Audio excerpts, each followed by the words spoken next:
يقرض الله. يعني آية عظيمة عظيمة.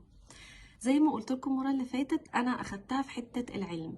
ممكن حد تاني يكون عنده ابتسامة جميلة، يمشي دايما يوزع ابتسامته الحلوة برضا ويدخل الفرحة في قلوب الناس. ما هي الابتسامة صدقة، يتصدق حتى لو بابتسامته. تتصدق بالأكل اللي هي بتعمله، تحاول إنها تعملي أكل بزيادة. احنا في رمضان أهو، أعمل أكل بزيادة، أوزع على ناس أكل، أطعم الطعام.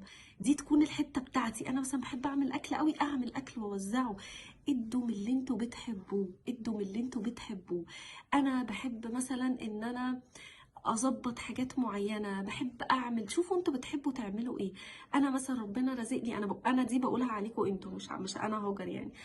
انا مثلا ربنا رزقني بفلوس كتير، فاتصدق بالفلوس اللي معايا الكتير دي، اتصدق وافك عن الناس كروب، افك عن الناس ديون. شوفوا انتوا في حته يقرض الله دي، عشان انا وقفت عندها كتير قوي، فانا عايزاكم انتوا كمان تقفوا عندها كتير قوي. فكروا فيها، تعمقوا كده في المعنى، وقولوا انتوا عندكم ايه بزياده، عندكم ايه لما بتدوه بتحسوا ان انتوا سعداء، وبتحسوا ان انتوا مبسوطين، وربنا هيزيدكم اضعاف اضعاف اضعاف. شوفوا بقى ايه هي الحاجه دي، جاوبوا على السؤال ده وادوه للناس اللي حواليكوا، وزعوه وزعوه. يعني حسوا كده ان انتوا هو ده يعني الاتفاق اللي ما بيني وما بين ربنا.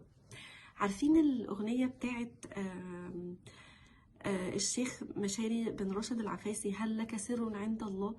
خلوا ده حاجة كأنها تبقى سر بينكم وبين ربنا. أنا يا رب أنت مديني من ده كتير قوي، فأنا هوزعه على الناس كلها، هدي منه، هغرف ودي.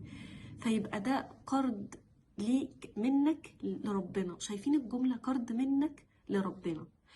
فقولوا لي كده يعني، او لو فكروا يعني عايزين تشاركوا، عايزين مش عايزين براحتكم طبعا، عايزين تخلوها سر براحتكم طبعا.